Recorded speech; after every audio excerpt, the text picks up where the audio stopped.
Hello, my name's Ruby and I'm one of the co-founders of EcoResolution. And today we're in conversation with Kate Metcalf, who's the co-director of Women's Environmental Network, where she's been championing a feminist approach and a feminist solution to the environmental crisis for the last 10 years by focusing on issues that connect gender, health and the environment through campaigning and local grassroots action. So we find WEN a particularly inspiring organisation because of their systemic approach in the ways they challenge all forms of inequality, discrimination and power, and the ways that they interact together. And we particularly love the organisation's empowering, intersectional and joyful message that works at community level to create a real change. So thank you so much for joining us, Kate. How are you doing today? Thank you for having me. I'm honoured to speak to you and yeah, looking forward to our conversation. Yeah, thank you so much. I'd love just to begin by asking you to tell us a little bit more about Women's Environmental Network and what the organisation does and what you're working on at the moment in particular. Yeah, so we say WEN for short. Yeah, so basically we try to sort of inspire and empower women to take action for a healthier planet, really. So that can be in different ways, like it could be personal action, political action, but we sort of start where we take people on a journey, really, so people can start with what they're comfortable at and how they want to engage on issues. We also want to bring a lot more women's voices, and particularly diverse women's voices, people of colour in particular, into the environmental movement. So we feel that that's really important to increase women's involvement in that way. But yeah, we kind of, I suppose, focus on making those links between women's health and the environment and those sort of connections. So again, looking at a starting point often is our bodies. So if you think about it, that's our first environment in the womb. What are we exposed to there? That is our environment. Maybe exposed to different toxic chemicals, different air pollution, toxic water, and that affects our life throughout. So that's a good way to engage people in environmental issues, and then also look at people's sort of neighbourhood, immediate communities, as well as the sort of wider environment, because I think that can happen sometimes when you're looking at the climate crisis. It feels so abstract that people can't connect to it on a personal level. So we try to do that. But we were founded back in 1988 by women working in environmental organisations who really felt sort of women's perspectives on environmental issues have been overlooked. So one of their first campaigns was looking at the bleach in menstrual products and also campaigning about the toxic shock syndrome, but worked on a lot of sort of groundbreaking campaigns, really, things that have now become mainstream. So we looked at sort of breast cancer as an environmental issue, reusable products, we were talking about it back in the 90s, but also kind of taking a gender approach to the climate crisis, where a kind of gender blind approach for many years had been the case, but that's beginning to change now. I love how you was talking about how the approach you take often starts with the body and how the body is affected by all these different systems and structures around like the way society is set up. And it reminds me of that 1960s slogan, like the personal is political, which was such that rallying cry for the kind of feminist movement back in the 60s. And how that still kind of rings so true and is so central to a lot of the work that's being done now around like not just gender equality in the environment, but also like race and like so many other things. And I wonder, do you find that that message is still so central to WEN's approach? Yeah, I do think it's still very relevant, because at the heart of that, the personal political, you know, it was about challenging systems of oppression, whether that's sort of gender oppression, racial oppression, social oppression, different class oppression. So I think you have to look at that, and that manifests at a personal level in your everyday life, in your relationship, but also reflects wider structures of sort of inequality. So I do, and it's very relevant as well for sort of environmental issues, because, you know, at a personal level, that then affects a wider level. So yeah, it is still very relevant. But yeah, I suppose we really, take a feminist approach to all environmental issues, but very much an intersectional feminist approach. So, not just sort of gender inequality on its own, but how does racial inequality kind of interact with that, or other, to people's experiences of the environment is shaped by all of these other factors of discrimination as well, like ability. So yeah, and I suppose yeah, we sort of feel that you can't look at these issues separately. You have to look at them all if we want transformation and change, and to build a better society that, eradicates all of these things. Because I mean, you could have a, a perfectly, well, I don't know if you could, but a kind of very green world, but still have racial injustice and gender injustice. And what would be the point of that? That's our point of view. We don't want that either. Yeah, I think it's about seeing the systems and the like a much more systemic approach, which is what's so empowering about the methods that you take, and that kind of methodology of like power structures and oppression, and then how do you start to unpick those power structures to really get to a root cause, a kind of a root, and start to look at that, like rather than externalities always. And like I've been but if we were to unpick it a bit more, like how would a feminist solution be any different to a male or a man-made solution, or a solution that's coming from within that system? Like why would it be different? Yeah, well, I think your starting point would be equality. So you would look at anything and you would say, who is this going to impact the most? What effect would this have on all sorts of people? And if your starting point is equality, then you're going to you will do different solutions, but it's also involving different people in this process. I think that's key. Like the process itself has to be more inclusive. We need to hear from different perspectives. Women are not really included equally. The majority of sort of climate politics, science, business is dominated by men, and probably white men at that. So, people are excluded in these conversations, women, people of colour, and that then has an impact, I think, on the sort of solutions that are prioritised. So that's why I think it's absolutely crucial to kind of have increased participation and involve women's participation and leadership, really.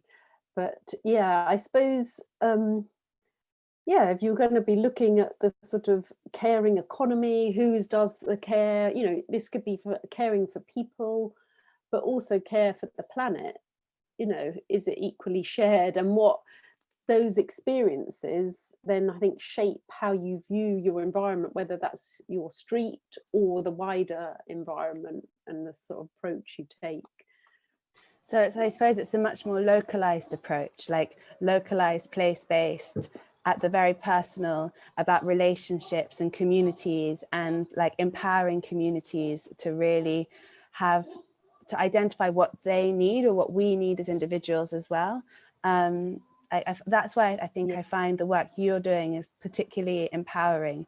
And I love the centrality of joy to your message as well. And it's like joy and celebration and community. And I wonder if you wanted to talk a bit about that, and like why is joy so important to you? Because like climate justice and gender equality are such serious topics. Like why is joy important? Very serious topics, and we want to dismantle these structures of oppression. But I suppose how we approach it reflects the sort of society we want to build. Do we want we want to be able to, even when working on serious issues, find joy, and how we work together and supporting each other to do that. But I think that's exactly right, like sort of starting at the local level and very practical ways to engage people. Also, obviously, you need the kind of higher level advocacy as well, but I think the sort of focus on the local communities and grassroots engagement is really, really important. Yeah. And so, no, sorry, I didn't want to interrupt. What were you Oh no, no, and I think even that personal level is a good way to engage as well, because some people feel quite intimidated. They don't want to go along to a demonstration or a move, but they do care and want to get involved in a different way. So that's equally important. I think that's so true. Like, there are so many different ways to be an activist, and there are so many different ways to create change. And it's about like making all those different ways of making change be seen as equally important and equally valid. Like, even at the most simple, like the things that can have the most transformative effect are the most simple, because that's how we live, is very simple ways as kind of animal beings. It's like our food, the air we breathe, the food we eat, the way we relate to one another. Like, ultimately that's at the community level, and that's what's most important. And I wonder if in your working communities, like, what are some of the things that you found most challenging? And you mentioned at the beginning about increasing access and also platforming a diversity of voices. And so, like, what are some of the challenges, but also what are some of the ways you found most effective in engaging this diversity of voices and opinions? Yeah, so our office is, we're a national organisation, but our office is in London, in the borough of Tower Hamlets. So a lot of our local projects have been in Tower Hamlets, working a lot with sort of women's organisations and community organisations. So we've supported a lot of sort of people, community gardens, so on social housing estates, or people to grow their own food in very small spaces, really, on balconies, or setting up community gardens, and then holding events to bring people together, mainly to sort of celebrate their existing knowledge, because a lot of the women are absolutely fantastic growers. They're a lot of them from Bangladeshi heritage, so have a great knowledge about food growing, seed saving. So we're kind of bringing people together to kind of exchange their knowledge, and then also talk about wider environmental issues in that space. So I think that's been very effective, using a kind of practical way to engage people, and learning new skills, yet also bringing in wider sort of environmental issues. But we've kind of created quite safe spaces so people can come and share, we have a shared lunch and stalls. So it's held during school hours, people can bring their children. So I think creating those environments is crucial in terms of building engagement, but it's also quite slow work. You have to work in a community for quite a few years for people to trust you and build those sort of relationships. So yeah, that's been really good. I think some of the challenges is, I suppose, how potentially to engage those women from the grassroots in more, perhaps getting those voices heard at policy level, of these experiences, how to do that, I think, and whether the sort of other policy level want to hear it, but that's our challenge, I think, to create those spaces where some of these women can speak directly to policymakers about their experience, what are their priorities. And I think, with the whole pandemic, a lot of these issues we've been working on, and now, people are, I think, more receptive to hear, like, issues around air quality in urban areas, and how that affects our health and well-being, and sort of access to nature and community food growing is now, I think, more important than ever, really. It really highlights, doesn't it, the irrelevance of like measuring the wealth and the success of a country on GDP and like economic success in comparison to like community health and well-being in a much more holistic and a much more kind of grounded and real way. And it's interesting that you talk about this challenge about getting the grassroots to the policy makers, and do they actually want to hear it? Because like the way that you're working with these communities is very decentralized and outside of the system. Like, you're talking about kind of a sharing and a collaboration and and creating the space for knowledge to emerge, rather than like you telling what the knowledge is, or like somebody coming in with this like much more didactic and like one directional way. It's like how are you enabling the knowledge of a community to emerge, so that then you can like find ways to work together as a group. And yeah, and then it's like, but then that's so anti-establishment, that's so against the grain. So then how are we going to make this system, which has its own ways of working, which is so clunky, fit that? It's so, I can imagine that would be so like hard. Yeah, it is a challenge, but I think now's the time to start modeling different ways of doing things. You know, it's not working, our current economic system. I think you hit the nail on the head about how we measure GDP. I mean, it's just a nonsense. I mean, if you look at sort of, you know, unpaid domestic work and caring predominantly done by women, you know, yeah, it kind of is not measured in the GDP, yet it supports the whole system. And I think, yeah, we need a complete rethink and re-emphasis actually of what we value in society. So yeah, we're working on at the moment a sort of feminist Green New Deal, sort of advocating for a kind of fair and green recovery, but at the centre a kind of care-led recovery. So I mean, that's care for the people, but also care for the planet, and that should be absolutely central to any post-COVID recovery. So yeah, we think that that's essential. Yeah, and I how would a care-led recovery look? Like, what is a care-led recovery? Yeah, so I suppose it would be valuing the sort of care sector, saying they're doing an, you know, absolutely fantastic job, whether it's nurses, you know, in social care, looking after children. It would be realizing that these jobs are already existing low carbon jobs. So care jobs are green jobs. So I think alongside the whole focus on sort of green jobs in technology, which we do need, obviously, like solar panels, retrofitting, but expanding the care economy massively, and paying them properly and recognizing the value of this work would actually be good. It would be good for our society, but it would also be good for the environment. So that's what our vision, you know, it's about creating a better society. Yeah, like values management, and what we see as how we measure success. It's like in our way of working now, it's always, or in the system, it's always about measuring, and it's like, how do you quantify? And then it's so hard, isn't it? Because how do you quantify well-being?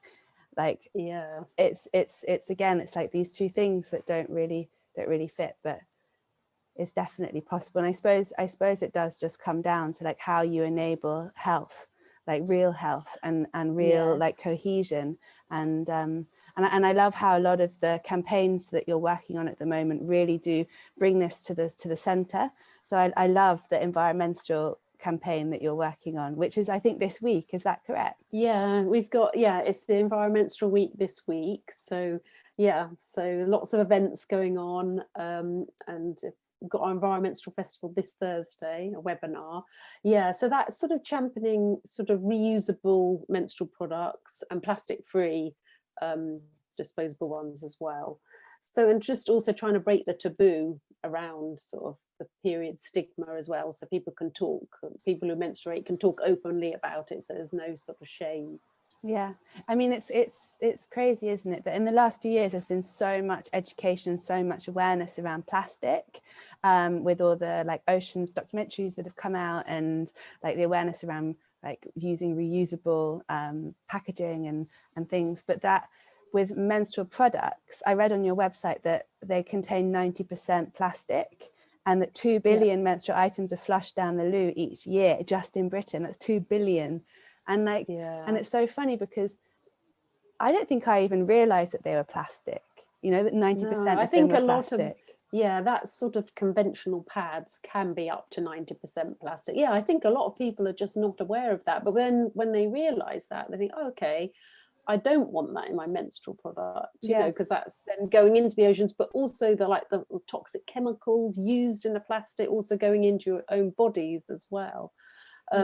But that's why we're trying to sort of lobby manufacturers to remove the plastic, because it shouldn't just be up to an individual. You know, people should have a right for safe and healthy products. So yeah, and I think a lot of people are not aware about the reusable options and you know, how cost effective they are. I mean, they save you a lot of money as well as, you know, better for the planet. So. Yeah, I mean, I think you really like highlighted the thing there. It's like, it's not about choice, and I think that's the big issue with the kind of anti-plastic thing at the moment, is that it talks about like the consumer choice, and how as consumers it's our responsibility not to choose the menstrual products that have plastic in, but actually they just shouldn't be in plastic in the first place. The manufacturers and it's their responsibility. Exactly. We watched this amazing film, The Story of Plastic. Have you seen it? Yeah. and I found out watching that the term litterbug was created by the people who made plastic in the first place, and it was this like it's so ironic, displacement of blame, and this idea that it's our fault, and because of that, that's why the oceans are dying. But no, it's because of the economic system and because of like the way that these products are made.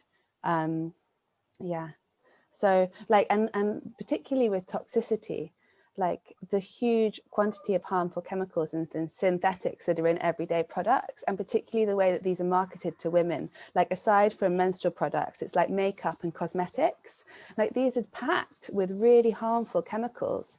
And I know that you've also been doing a whole campaign around like living toxic free, and I wonder, like in your research, like what have you found?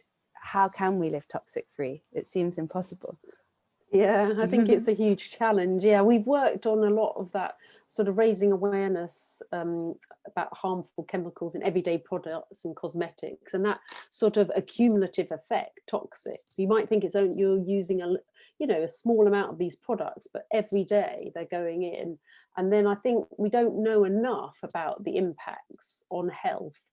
So I mean, we would just say, it's better to take the precautionary approach, and it's how these chemicals interact. One on their own they might be safe, but how they interact together. You don't just get one chemical, you get a whole toxic cocktail of chemicals entering your body at one time. And are they necessary? That's another factor. But I think it is an ongoing challenge to try and avoid these chemicals, because I mean, the average person, if you look at a bottle of moisturizer, you need like a chemistry degree to understand some of the list of products. But yeah, so we've worked a lot to kind of debunk some of the myths around this. So we've done sort of practical workshops that detox your bathroom cabinet and find out about the harmful chemicals and what, potential health effects. But then sort of shown like alternatives. We've done sort of fruity beauty workshops, make your own natural cosmetics, so to kind of make it fun as well, and to say, you don't really need all these products. You're sold these products particularly targeted at women. Yeah, so kind of questioning that as well. Yeah, I love the homemade. So you were doing doing homemade beauty products. I mean, workshops around homemade beauty products. Yeah. So kind of make your own, but at the same time, kind of find out about the harmful chemicals as well. So yeah. So I think that's some of the message around a lot of these things, like cloth nappies or reusable menstrual products. You can actually save a lot of money. So it's a kind of a win-win for your health, your purse and the environment, really. Yeah, like I think it's so empowering to think that it is, even though we were just talking about how it's not a consumer to blame, but it is also very possible for us, if we have the time, to avoid these systems. It's just a matter of understanding and knowing and the awareness of it and feeling that we can. But like, I know that you also work with air quality, and that's something that it feels like we can't change the quality of our air. Like if we live somewhere, that's where we live, and most people can't move somewhere else. Yeah, So how are you problem. going around that? Yeah, so we just launched, that was a project that we're doing in Tower Hamlets, really, and we did a whole event about, you know, what's gender, race and poverty got to do with air equality. So really wanting to raise the issues that this is, okay, air pollution is affecting everybody, but not in the same way. And obviously poorer people, communities of colour are disproportionately affected by bad air quality because they're living in poorer areas and it's got higher pollution. So I think we started talking about that about a year ago, and it's funny, it seemed quite a new topic then, but now I think since the pandemic, people are joining up these issues now, realizing this is, you know, air equality is affecting people's health, and, you know, who are more affected by COVID-19 is, you know, specifically those communities living in the area with poor air quality. And yeah, so our project was really working with sort of women's groups and some girls groups to kind of raise awareness about the issues, but then try and support them to come up with their own action plans of how they'd like to address it. But yeah, I think it is a big problem because, yeah, as you said, you can't just move away. You don't have that choice. So really, it has to start at all levels, like local level. Can you take a route avoiding the pollution? But what else, yeah, needs to be happen at sort of local government level, but also national government. So yeah, that is, I suppose that's when local action isn't enough. You do need all of the levels to address this issue. Have you ever had like local government come to your sessions and bring like the community together with the local government? I think we're very lucky in Tower Hamlets. It's very supportive council, and they want to, you know, address the issue around air quality. I mean, a lot of the pollution is coming from vehicles not within the borough, so passing through. So there are a lot of challenges to that. But yeah, they know it's a problem in the borough, and I think they are committed to addressing it. So yeah, I've supported various schemes to look at that. I mean, that was the one good side about during the pandemic, the lockdown, was that lovely, you know, the air quality really improved in certain neighbourhoods because you weren't seeing the same levels of pollution. I mean, that was the only positive. Yeah. So, yeah. How were the communities affected that you're working with, and like were any of the projects, like you must have seen a big difference suddenly, these projects that you're working on, which are all around community engagement, and then suddenly everyone was shut up in their houses. Like, how did you navigate that? Yeah, it was a big challenge, particularly like our Soil Sisters project that's working in 5 women's refuges in East London. We weren't able to deliver sessions there during the lockdown. So yeah, it has a huge impact, and we have a lot of sort of gatherings of the Tower Hamlets Food Growing Network. They're currently on hold, but what we did do with the network, we then provided seeds to network members to grow your own vegetables and herbs, and then posted about 700 or 800 packets of seeds out to network members, and also people could pick up compost at community gardens. So yeah, it was unbelievable. The interest we had, I think within like minutes of letting people know that there were going to be free seeds, they were gone, so people signed up. So it just shows you the appetite that people had to continue growing even during the lockdown. So yeah, and amazing. I think people said it was like a thing that kept them sane, you know, in terms of they got vegetables, but more like their mental health, that connection to nature, and yeah, seeing something grow. Yeah. So yeah, I had never grown anything until lockdown happened. And my housemates were all started to grow things, and I was like, wow, watching, and like I was more watching really them do it, but it was still so amazing to think that like you plant your little seed and watch it turn into this shoot, and the fact that then suddenly you have this enormous courgette and it's come from this tiny little seed. It sounds so stupid, but it really transforms how you understand like who you are in relationship to your food, and like that kind of whole, like the relationship then you have to the food that's on your plate and where it's come from. And to think that like how most of us live so unconsciously around these food systems, and we end up eating food that's grown all around the world, that has played a role in like deforestation or human rights abuses or increased pollution and all these things that we care so much about, but then it's on our plate, and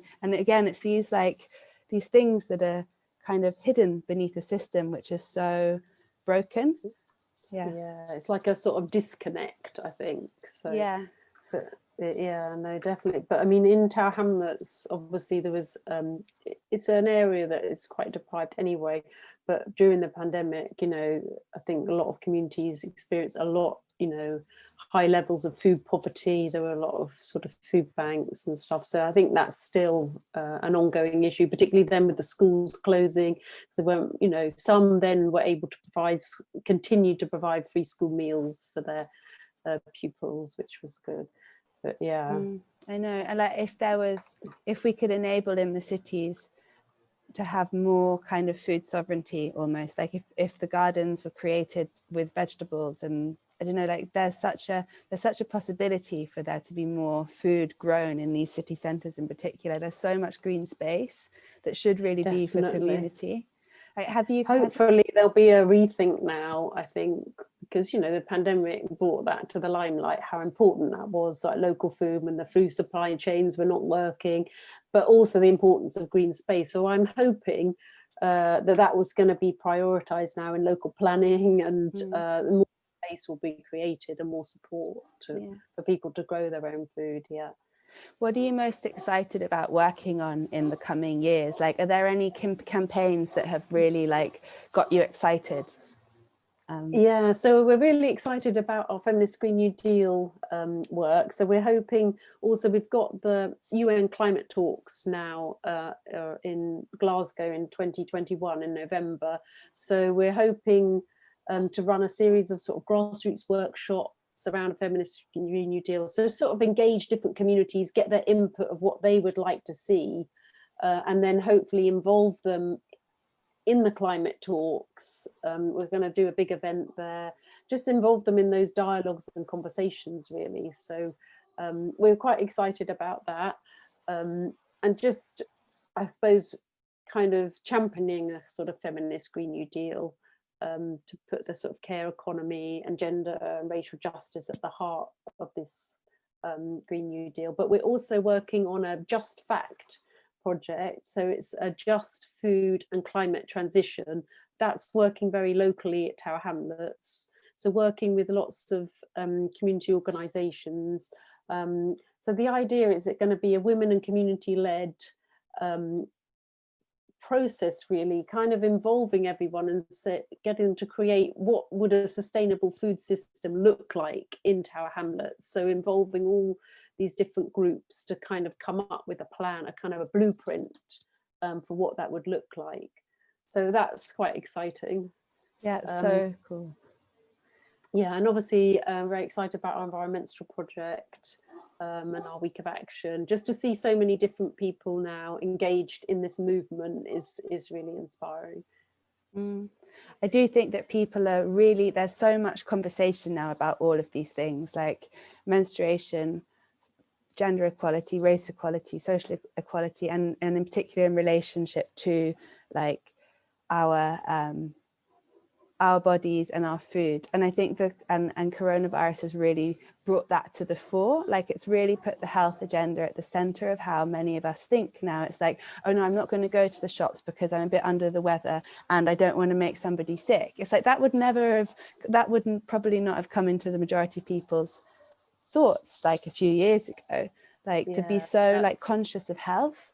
That's true. It's funny because that was almost our starting point, always to look at the environment, was sort of start with our health, because we often didn't even say the word environment, because we found like people could relate to that. They might say, well, I'm not an environmentalist, but everyone really did care about their health. So I think that was a good way, because certain people, couldn't perhaps relate to some of the environmental campaigns of sort of polar bears. It felt quite far from their own lives, but with health, it was a good way to engage more people in the debate. And I think that's what we're keen to do with all of our work, really kind of go beyond the usual suspects, if you like, reach out to people perhaps wouldn't say I'm an environmentalist, but actually they are. It's just they don't like the label. Most people do care. They do care about where they live, or they are concerned about climate change. So it's just engaging people in a different way, but maybe they've got more pressing concerns, immediate concerns, which we have to address first, like, in terms of poverty and stuff. Yeah, but I think that's why the approach that Wen takes is so relevant, because it's not just seeing the environment and poverty and gender all are separate. It's like all to do with the power structures, and it's also interrelated.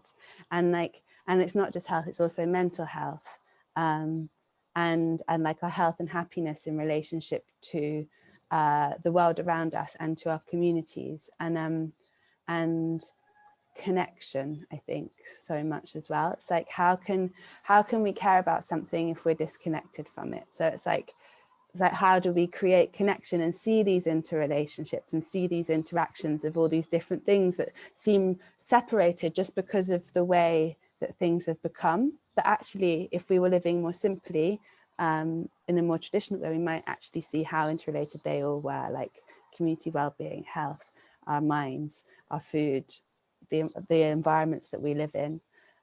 Yeah, exactly. We just need more people, I think, championing this kind of approach. But I think it seems to be a snowball effect where more people are realizing this more kind of holistic approach and rethinking our whole sort of economy and how everything's sort of interrelated, really. Because I thought, Naomi Klein's, brilliant book, This Changes Everything. So she kind of posed it capitalism versus climate change. But I think it's sort of kind of patriarchal, racist capitalism that's sort of like the cause of climate change, but also the driver. And you kind of do need to look at all of these wider systems if we want to really change things in a positive way, but not easy to do in practice. But and putting children at the center as well. And I think as soon as you put children at the center, you do think in the future more, you think about the impact of your actions,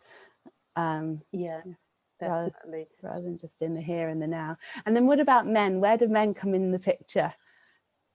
So I mean, we're a women's organisation, but we're an inclusive organisation. So, we welcome anyone who shares our vision, really. So, inclusive, and it means, we're trans inclusive. We have men who are members. You can, to be a feminist, you don't have to be a woman. So it's more kind of like I would say, a feminist approach. So,